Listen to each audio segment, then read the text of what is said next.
Hello, everyone, and welcome to another episode. It's been a while. I think it's been about a month since our last one. Joining me today to chat about all sorts is Jack Markham. How are you, Jack? I'm doing all right. I feel like I haven't actually like posted properly on social media in a while because it's one of these crazy seasons. You know, it's one of these Yeah, seasons where lots going on. Very eventful lately. Yeah, I have to say. yeah, Yeah. How about yeah. you? Ah, plugging away is normal. So today we're going to be talking about Yeah. the movie Hellboy. We're going to be talking about the new Clayface trailer. But first, we're going to start off with AI art and our feelings on it. So, one of the reasons I wanted to talk about this is because I had a few guests who were going to come on to the show and talk about their work. Um, but I found out that they use AI art for their book covers. So, the policy on the channel is I won't have anyone on if they're using AI for book covers and that kind of thing. Jack, what are your feelings on this? Being an artist yourself, how do you feel about people using AI for their book covers? Well, well, to me, what I think for okay, so you write novels and stuff, and people do write novels. And when you're writing like novels and things, you're using like descriptive language to describe certain things. And I think, you know, I think it is very good for the community and for creators, even if you're not artistically inclined, to even reach out to artists. Because what I find is, and I think a lot of people know this, a lot of artists can't really get work doing art. Like It's it's tough, it's a yeah. difficult, it's a very difficult thing to actually monetize your artwork. And the opportunity to write, to do a bit of art for a book cover is a really special thing for an artist to get that call. Yeah. And I think what art means to me is like capturing like some kind of visual beauty that's in your head. Like, it's in your head, so you want to visualize it. So you capture it by turning it into a piece of art. And if someone wants you to do a job for them and stuff, like a writer, it's like, I have this story. Can you do this piece for me? I Yeah. think that's a really special thing for an artist to get that. And it's a really Yeah. rare opportunity. And it's a massive honor because like you go home and you say to your family, "Yeah, it's in a bookshop now. My art is in bookshops and stuff," and that's Yeah. a really special thing for an artist to be able to say. Yeah. It's a And I think yeah, go if on. that opportunity is kind of squandered by typing a prompt into like Gemini or one of these, it's like it's kind of it's not great for it's not great for the author, and it's not great for the author's fan base, really, because the Yeah. author's fan base is like, oh, why don't you give So, a good old artist an opportunity here? yeah. You know, yeah. Um, It's unfortunate how it I've turned always, out. I've always, Because yeah, some of these people I was going to have on, some of them I considered like friends, but I explained to them my issues with using AI for book covers and stuff like that, and unfortunately they didn't really want to listen. So I just had to tell them that I don't want people on my show who are using AI for book covers and that kind of thing. But one of the arguments some of them have said is that artists are too expensive, and I think this is a nonsense argument because I've always gotten great book covers at reasonable prices, and I think some of these artists are very reasonably priced. And if you're looking to be an author and you're setting up your little independent business, like saving up money for a decent book cover is not that bad. It's you should the least you should expect to pay to spend money on. Um, yeah, and as you know, like writing a story in itself is a massive time investment. yeah, So you're investing a lot of time, and I mean, I don't know about you, but I do invest a lot of money into my stuff, into my yeah, comics and stuff as yeah, well. So even if I didn't do my own art, I would pay someone to do a bit of art for me. Like, it's like that's the kind of yeah, that's where my instincts lie, I think. yeah. Um, And it's one of the things like we were talking before recording. we were talking the other day about how some people are very hypocritical because they're complaining about having to pay artists to to produce artwork for their covers and stuff like this. But at the same time, those same writers are complaining about AI writing books. So they're complaining when it affects them. It's quite hypocritical. I mean, it's like you're either with man or you're with machine on this one. It's like you can't really be on one side of the field with one foot and the other side of the field with the other, really, because it's AI generating art and generating books. I'm kind of against both of them. I'd rather just read something that's written by a human, even though I'm not Mm. an author like who writes novels. I wouldn't read an AI generated novel because it wouldn't feel like it's. I'd kind of feel dirty reading it. You know what I mean? The same way I feel kind of dirty if I tried monetizing AI generated art. Yeah, it would certainly Uh, put me off if I found out a book I was reading was AI generated for sure. Even if it turned out to be a yeah. really good piece of work, there's just something that I wouldn't feel right about. Like Jim Lee, who put out a state. He was. I don't know if he's still the CEO of DC Comics at the minute, but he put out a statement a few years ago when this was all blowing up and people weren't sure about it, saying that DC Comics will not produce anything that is generated by AI, Yeah, written or art or otherwise, anything. yeah, Um, and he's a kind of hero of mine. So I'm totally with him with this. By the way, it's like I think comics and novels and stuff are a very human thing. The same way a painting is made by a human or a tattoo is done by a human. It's a yeah, human experience and it's a human interaction, and you're capturing a moment in time. yeah, Uh, and every like piece of art like that's made by humans has a great story behind it, and there's great lore behind art yeah, and behind writing. You know, like you could type into Gemini, write me a sequel for The Shining in the way that Stephen King would do it, right? And I guarantee you, like Stephen King would come out and he'd be absolutely fucking enraged yeah, yeah, because he put like years of his life into his writing style, and if someone just came along, plucked it out of thin air, and took it and put it into a generator, I'd say he'd be enraged, and I'd say a lot yeah, of writers would be.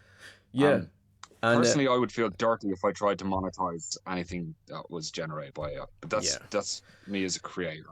Uh, yeah. Now, um, another issue I have with the whole AI thing, and maybe you can educate me a bit more, but from what I understand, they're using artists' work to teach the AI how to produce artwork. So they're essentially using their work to teach the AI, and the artist doesn't really get anything out of that. Is that accurate?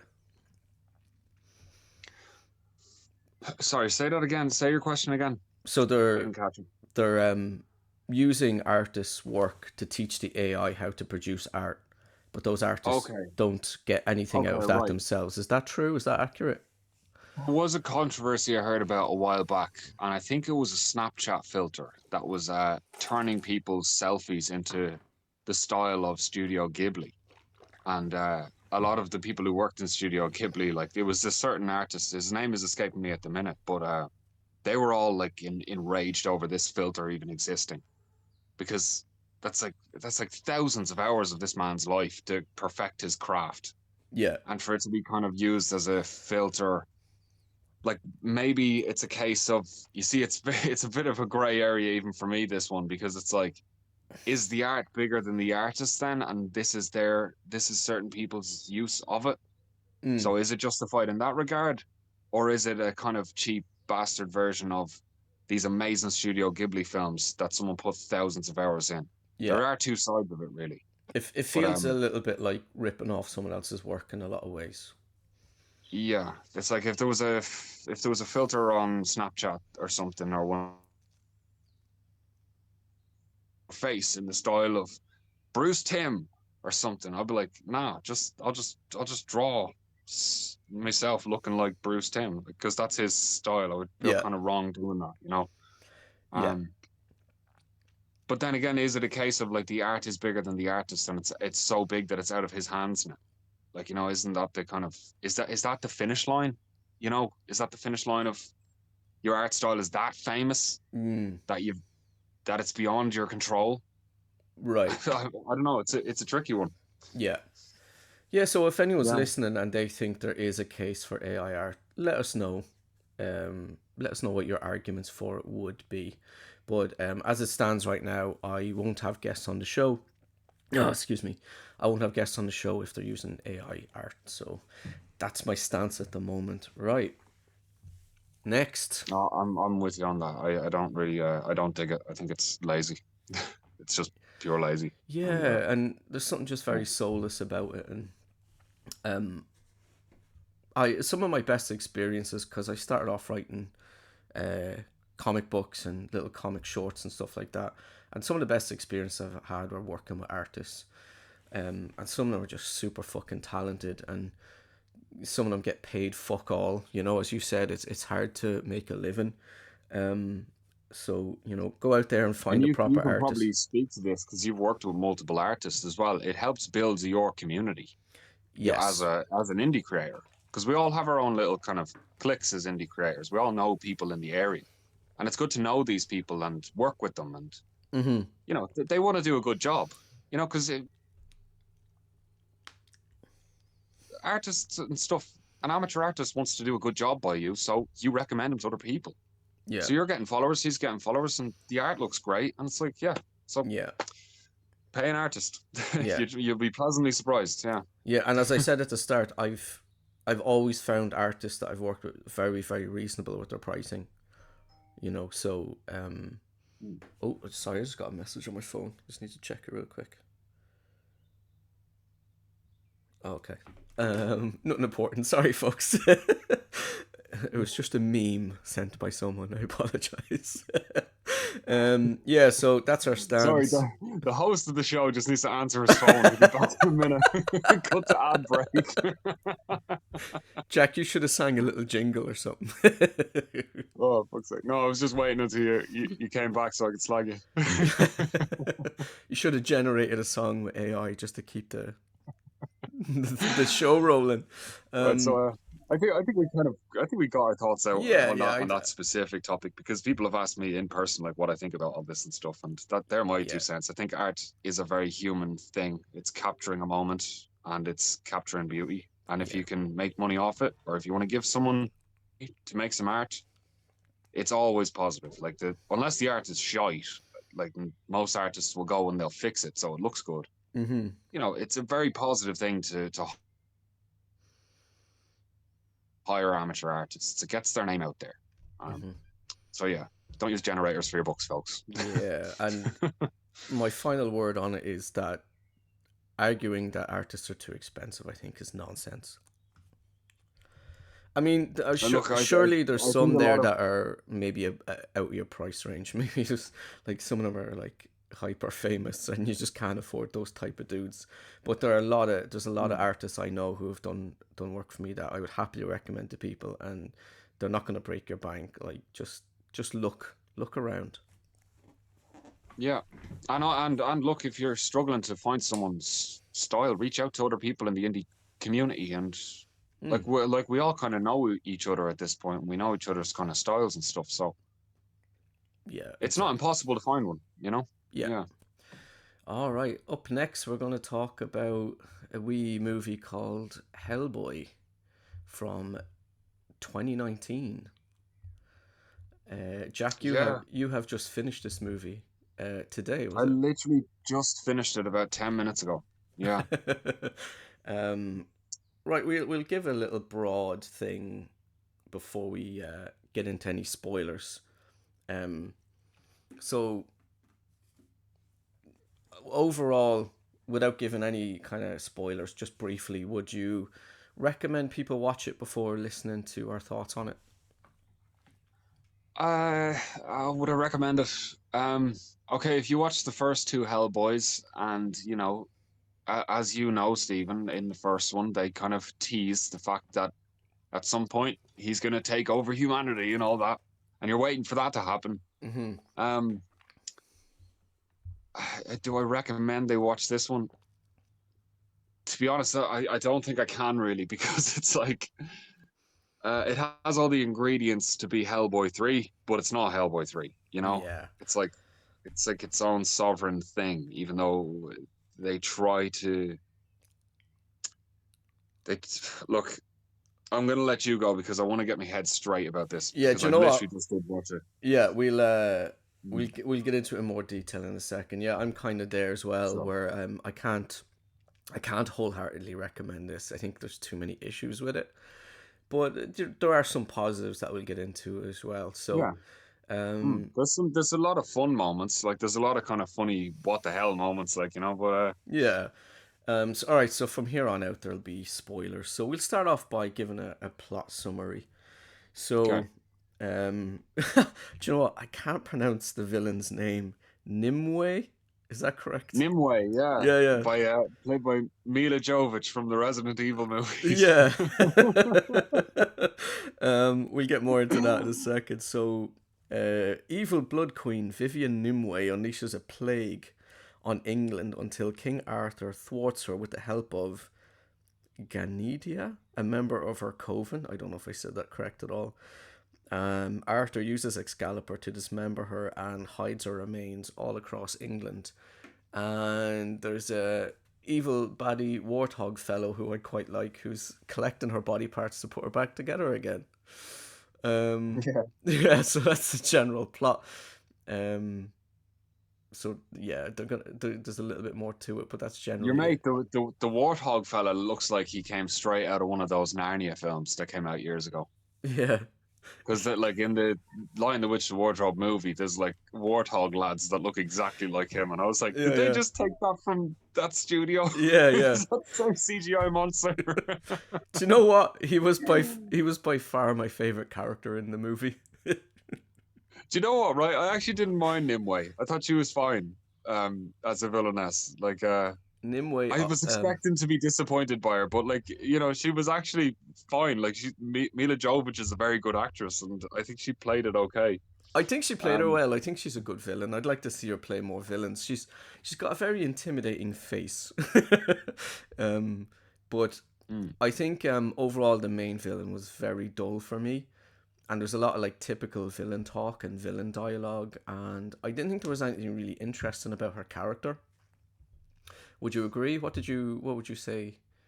Um, uh, I mean, I think you know what, I did kind of chuckle at the beginning when Arthur like chopped her up into all those bits in the prologue flashback scene from 1500 years ago. I was kind of laughing when he put the head in the box and she was still talking. I yeah, was like, yeah, look, you've just been chopped up into 7 different bits. Like now's the time to like cut yeah. up, because it was just funny. She was giving out that her head was in a box, and I was like, that's funny. When she came back, she was here giving out about it, and I'm like, look, come on, give it up. Your head's in a But yeah, I box. did. I thought she was okay. Like she understood the kind of that Hellboy was to bring about the end of the world, and she was ready for him to do this and for her to be his queen and stuff. And I was like, okay, I dig this because in the first Hellboy film that came out 20 years ago, you promised us that he was going to take over the world at some point, and Yeah, then we in haven't. this one, we're in spoiler territory Yeah, now, right? yeah. They feed that plot and they execute it very disappointingly, I would say. Like he Yes. takes over the world for about 1 minute of screen time, and then it's like resolved, and Yeah. he finally embraces that he's the devil and he's taken over mankind. And then it's just all fixed. Like fuck this. Yeah, yeah. Oh. It's yeah, it's not a great finale by any means. One positive about the movie, maybe you'll disagree on this, but I quite like the look of Hellboy in this. I think the design is pretty cool. I know a lot of people aren't too keen on it, but I think if this was maybe the first Hellboy we've ever seen, I think people would be happy enough with it. What do you think of his Okay. look? I Yeah. have mixed opinions on it because at some shots it looks amazing. Like he looks so buff and everything, and he has like the big horns, and his face is all like chiseled and stuff. But in other shots, like kind of in the second act of this film where he's fighting the giants, he just reminded me of, I don't know if you ever watched a show called Shameless, like the UK Shameless, Yeah. where it's He genuinely reminded me of Frank Gallagher. Oh my god, that's hilarious. Like from the British version of Shameless, not the American one. Yeah, Like yeah, he's stumbling around after being stabbed, and he honestly, with the long hair and the green jacket, yeah. all I could see was Frank Gallagher. All right, I just had to pause there for a second to deal with something. So yes, at certain instances, he reminded you of Frank Gallagher. Yeah, Frank Gallagher from Shameless UK. Like when he's stumbling around after being stabbed, I expected him to just light up a fag and go, "Oh, these fucking kids!" Like I was expecting like Frank to come out, Do you know what? I can see that. I can see that for sure. and it's the long hair, man, and Yeah. everything. It's so wavy and everything. It's like, but like, look, there are shots where this look really works. It's very exaggerated, and yeah, I thought it was cool. It's Yeah. certain shots, yeah. So I've It. mixed opinions on it, you could say. Yeah, I Yeah. can understand that. I mean, it's like at times he looks quite intimidating. It's funny though because like his personality is that of like a teenage boy. So you have this big, intimidating, devil-looking fella, and he's like, "Oh, Dad." So- Oh man, he's such a drama he's such a what? Sorry. queen. Yeah, like when he's arguing with his dad, he's like, "You were sent to, kill me when you found me on Nazi Island when I was a baby and stuff." And he argues with him like he's an adolescent, like it's like a teenage throwing a tantrum kind of Yeah. thing. Uh, Now I know that in Ron Perlman's one, in the first one, he did kind of have this kind of immature personality about him. Oh yeah, for sure. Yeah. But here it's like, it's like It's a it's like bit. that dialed up a It's a little bit bit more. much. Yeah. I Yeah. think I'd like to see it maybe, um, a bit toned down. I would say. Mm. Yeah. Uh, there was a bit that it really kind of shocked me. Like when he goes to resurrect, like I think the wizard that he resurrects is meant to be Merlin It because is it's all based Merlin. on Yeah. Arthurian legend. I think he was the worst actor in the thing. I thought his performance was pretty bad. But mate, he sounds like he's from like Kilkenny or something. He Yeah, just that sounds threw like me off. Like, isn't absolute paddy. yeah, isn't Merlin English? I don't know. I, Yeah, like it's all based on our Arthurian legend, and all the other ones have British accents. But he resurrects Merlin, and he's like, "Oh, don't take the sword out of the stone, there, good lad." that And re- I'm that like, that really threw me off. I was um, like, "What's going on? What are we doing here?" Um, but I did kind of enjoy how he showed the origin of who Hellboy's mother and father was. I was like shocked by that. Like that's a shocker of a plot twist. yeah, is that? Do you know if that's accurate to the comics? I couldn't tell you. I didn't know. I haven't read whatever comic this one's based off. Mm. Like I've read a few of the Hellboy books, but I haven't read whatever one this one was based off. But sure enough, like his mother is a descendant of King Arthur, and his father is the goat devil lord Baphomet, Yeah, and they procreated and made Hellboy. And it's like, damn, okay, yeah, that's a lot. That's a fucked up piece of information. yeah. But Like, he finds out that he's part human. Because one of his mm, issues in the movie is like not just like the other ones, feeling like he doesn't quite fit in. He has this um, rant about how much humans suck and that his dad makes him kill his brothers and sisters, as in other demons and monsters and stuff like that. Yeah, yeah, wasn't a fan of the dad really. I think John Hurt was a lot better at it in the first one. yeah. I think he was better fleshed out in the first one. This one Uh, is quite Ian thin. McShane plays him here, and say again. I think he was better fleshed out in the first one. I think he's very thin in this one. Yeah, yeah, and also, but the thing is, it's like I feel like this was the script for Hellboy 3, but they just reworked it into kind of a soft reboot. Like Mm, you know what this kind of reminded me a little bit of? You know how they said like back in the day when the Spider-Man trilogy with Sam Raimi and Tobey Maguire was done, they were like, okay, we're gonna do Spider-Man 4, and then they reworked it into like a reboot with Andrew Garfield. yeah, It's kind of like that's what they did here, but it's like they used elements of the script for Hellboy 3, but rebooted it. So the father is different, Hellboy is different. It's like a reboot sequel. It's very, unusual. It's like, Yeah. Now I will say, I going into it, I expected this movie to be really, really bad, and although I wouldn't call it a good movie, it was a little better than I was expecting, and I enjoyed some of the scenes. I really liked the gore. I liked that the gore was dialed up, and the yeah, language. And yeah. some of the action scenes were quite fun to watch. What did you think of the Mm. gore and that aspect? I thought there was really good, like, creative kind of horror elements to it. Yes. Yeah. There's a lot of blood and a lot of like sewing Nimue back together and witches with their eyes sewn Yeah. Baba Yaga. shut and stuff, and they're really cool horror elements. Like, the Hellboy films are great for that. They show these weird, gory, supernatural things, and think this one captured that as well, pretty good. Yeah. That whole sequence with Baba Yaga was fucking mad. Yeah. Like, Um. remember when he goes to the other dimension? That I couldn't make head or tail of that at all. Like, that was messed up. But like, that's the kind of supernatural weirdness of it all. I Yeah, really and liked it. it's quite a dark scene because he discovers that like she's been eating babies. Um. Yeah, it's a bit fucked up. Like, he Yeah. opens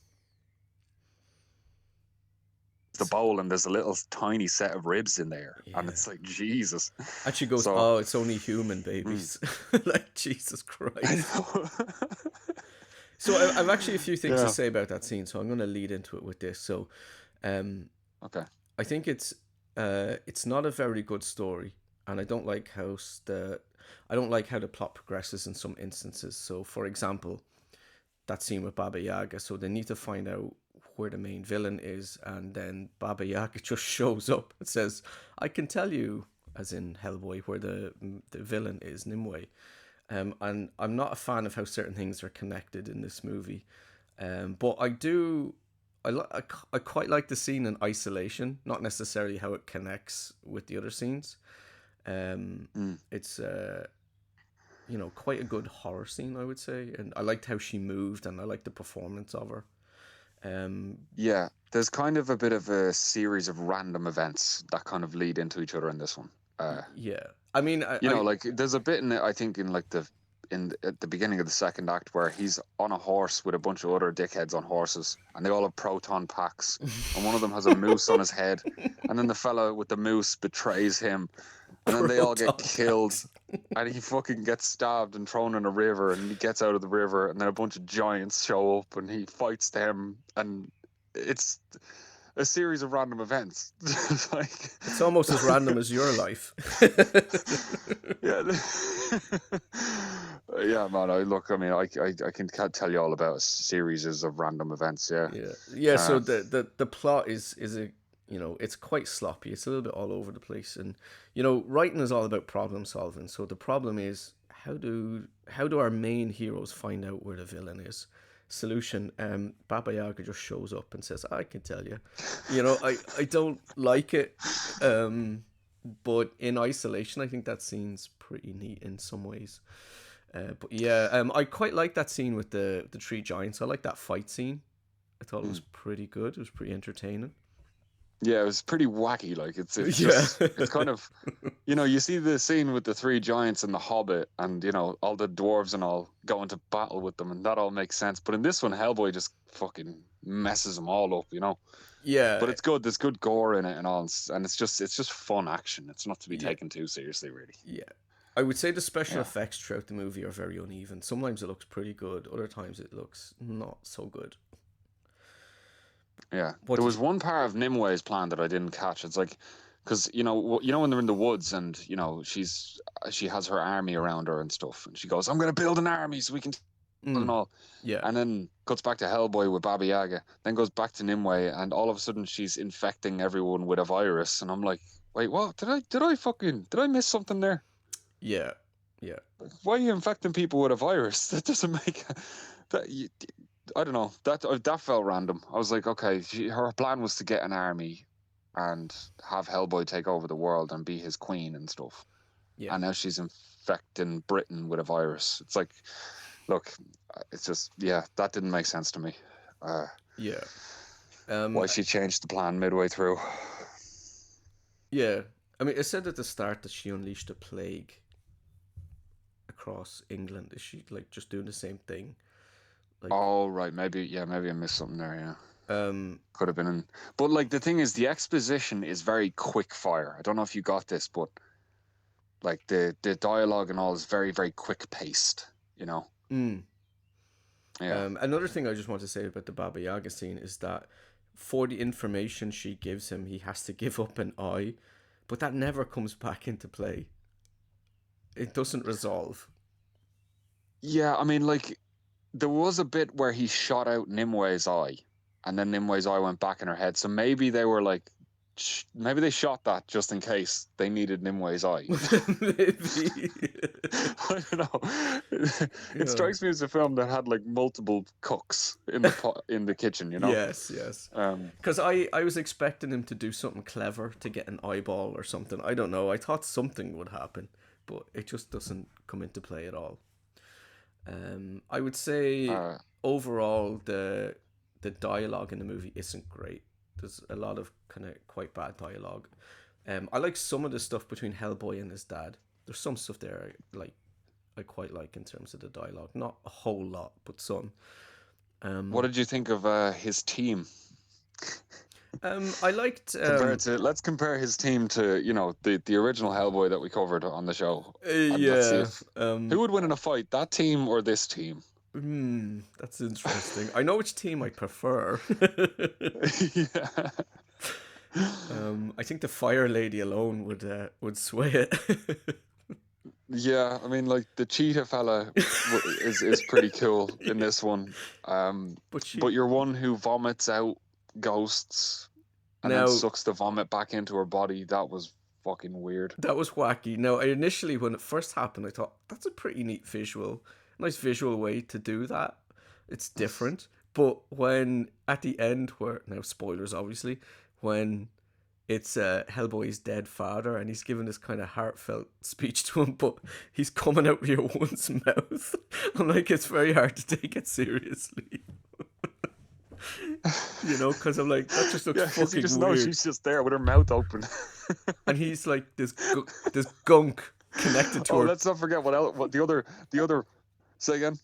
She's just this gunk connected to her mouth, and he's trying to give this Mm. like emotional speech to Hellboy. It's very weird. It's a very odd moment. It's actually, you know what? It's a weird power to have, if I'm being honest. Yeah, Out of the list of powers, superpowers, and all that I'd love to have, that wouldn't even be in my top 100. to vomit That I out could. ghosts. No, I wouldn't want to fucking vomit ghosts. Imagine you went to see a medium and they're at the table and they just hawk out a fucking dead loved one. I'm like, what the fuck is this? Yeah, jeez. Can you imagine? Yeah, it's pretty freaky looking, but it's a good bit of horror. I liked it And let's not overall. forget the other random event that happens in that scene where they're in the chapel, and you know, just before Hellboy becomes Hellboy, he's talking to Nimue, and he falls through the ground in this church, and sure enough, where does he land? Right next to Excalibur and the skeleton of King Arthur. But didn't Nimue do that on purpose? Didn't she know that that's where Arthur was, and because she wanted Hellboy to find the sword? I mean, what was that part of the plan? Because I just watched it and I was like, oh, he just that's just there, is it? Okay. Yeah, no, I'm pretty sure she Maybe planned it that's that another way. bit of dialogue I missed because like I don't know, yeah. I must have missed that one Yeah, if they did explain it because it felt very coincidental. It's like because and the big thing was like he falls down and he's in front of the sword and Nimue drops the line going thousands of years of people looking for Excalibur and here it is and I'm like yeah that's kind of how I feel about it. It's like you found it a bit fucking easily. Like it's I'm not just sure how she knew he was there, but I'm pretty sure she did know because I think she intentionally threw Hellboy through there so that he would get the sword and then try and bring about the end of the world. yeah. Bonus points if you can say his real name. Oh Christ. Ramen. Arbinurarhak or something horrible like that. Yeah. I can never pronounce it. But yeah, what else? Oh yeah, the you were talking about the team there. The Yeah. the girl who's I can't remember her name, but she made me chuckle a few times. Um, Her dialogue is funny, and this is why I don't know what like age rating this film is meant to be for, because it strikes me as a film that's like 12s, like PG-13 or whatever. But she says shit like she curses all the way through the film. yeah, same with the She's like, warthog "Oh, me guy. fucking bollocks, mate," and Yeah, all yeah. this, like, you know. Same with the warthog dude. He's constantly cursing.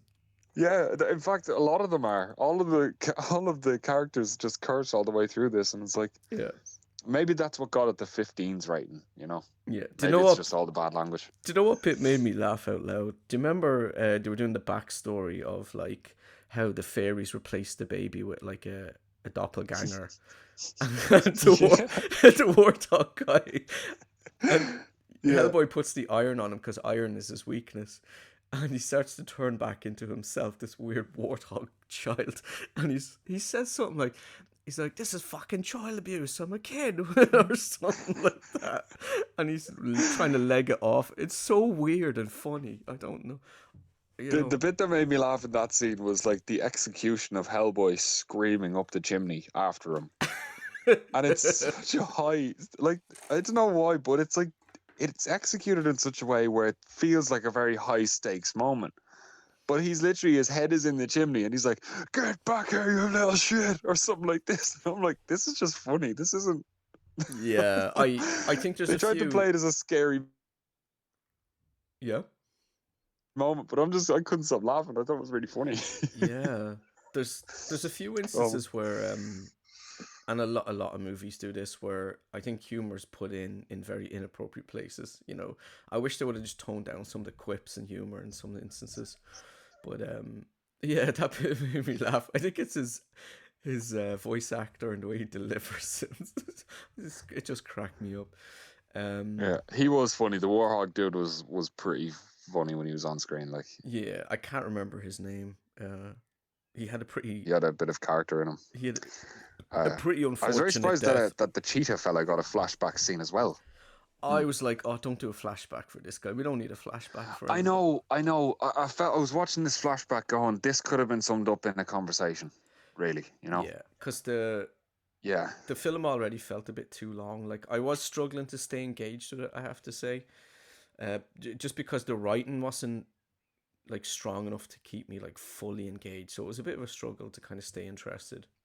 But yeah, I didn't really want his backstory. Um, Mm. I thought he turned into like some kind of more like a werewolf or a were cheetah, but he turns into just like an actual sort of cheetah, right? It's like Yeah. it's not great. It's just a cheetah, yeah. It's not like, yeah, like you said, it could have been some supernatural, like a Wendigo or a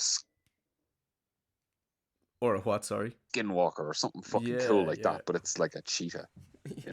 from It's Africa. yeah. They exist. They're not magical. Yeah. Yeah. So But yeah, look, it wasn't terrible, man. I was really honestly expecting worse, but I felt entertained by this. there were, I there just were, felt a little bit disappointed by the finale. Uh, as you that said, was my one big note with it. they had elements there, but it just doesn't all come together for me.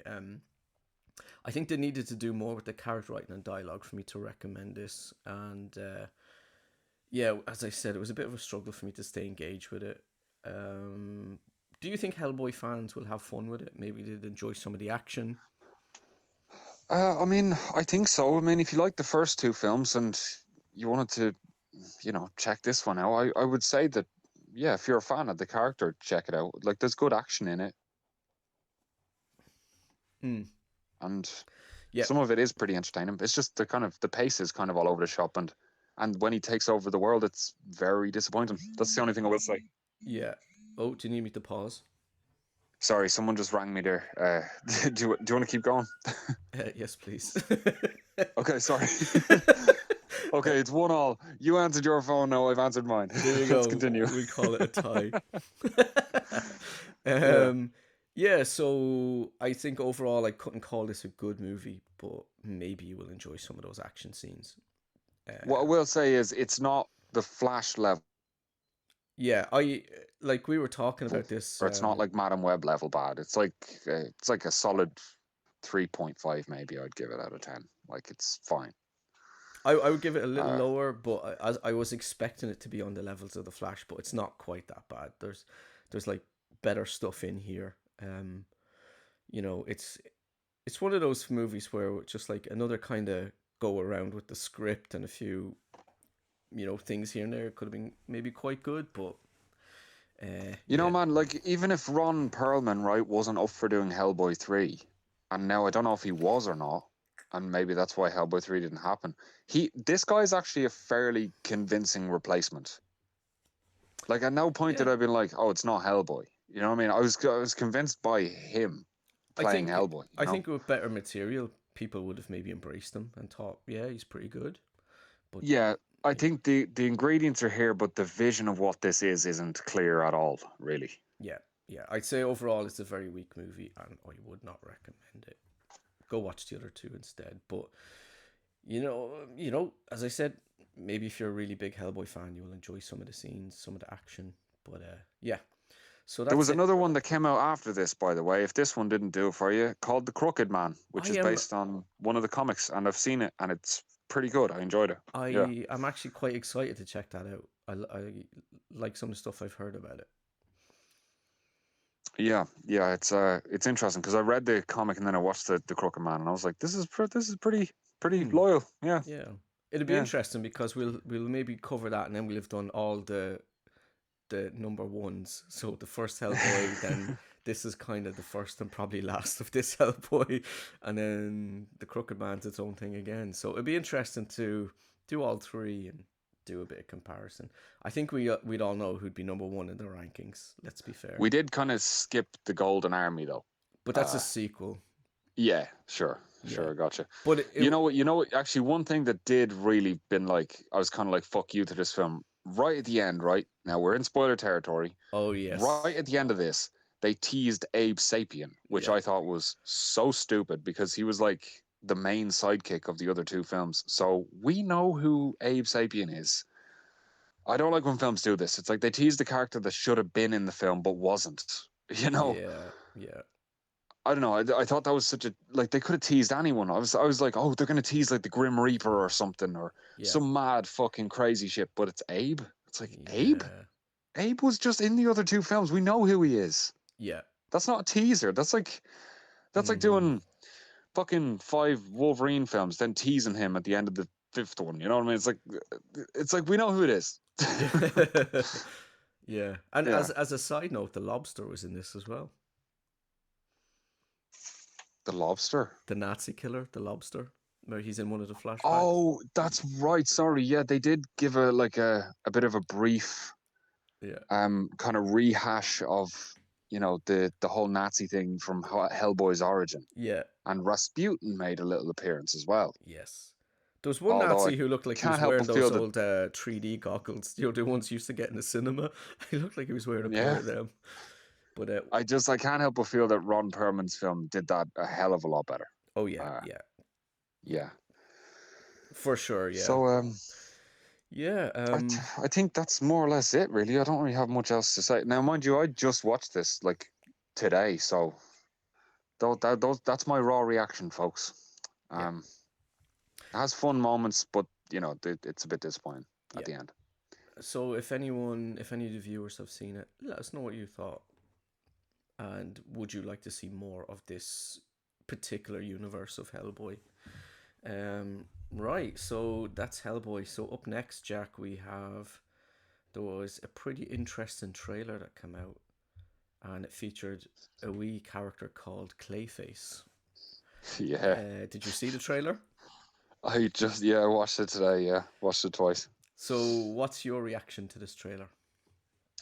I'm psyched for this, man. I think they're definitely going for a kind of gory horror, bloody kind of body horror kind of flick with this, and this one ain't for kids, and I dig that because Clayface is the perfect character to do that with, you Yeah. know. Uh, When I'm honestly very fucking intrigued by that trailer. That really yeah, caught me. yeah. Yeah. When they announced, so it was a while ago, they announced that there was going to be a Clayface horror movie, and I was excited just at the idea of that. I thought that could be fucking awesome. Um, Mm. and then when I saw the trailer, I really liked the tone of the trailer, and I hope they do go hard with the horror. Um, Clayface and Batman the Animated Series is an episode I'm quite fond of, and there's some neat writing in that episode. And I used to have a little Clayface toy as well. um, so I'm excited. I'm really hyped for it. I think it could be fucking awesome. It's written by Yeah, Mike Flanagan, who I'm a fan of. He did Hill House and Bly Manor. He's not yeah. directing it. He did write it though, I believe. But I think it's someone else It's very directing. fascinating because, like, as you know from the episode of BTAS, there is that scene where he sees all his faces on the screens and stuff, and he starts morphing because he loses control. And Yeah, I can't help but feel that that's going to be in there somewhere. That's actually going to be in live action. And it's like yeah. there's a I lot to be excited for with this one. Really, it's like, yeah. and the thing is, like, is this going to be part of the Pattinson universe? I believe it is, but I don't know. Is Pattinson's universe connected to the new DC universe at all? I've no idea. Well, it could be that, or it could be like a case with like the Joaquin Phoenix Joker film, where it's just a sovereign film. It's not part of any big connected story. I think I heard that it's part of the new Superman universe, all that.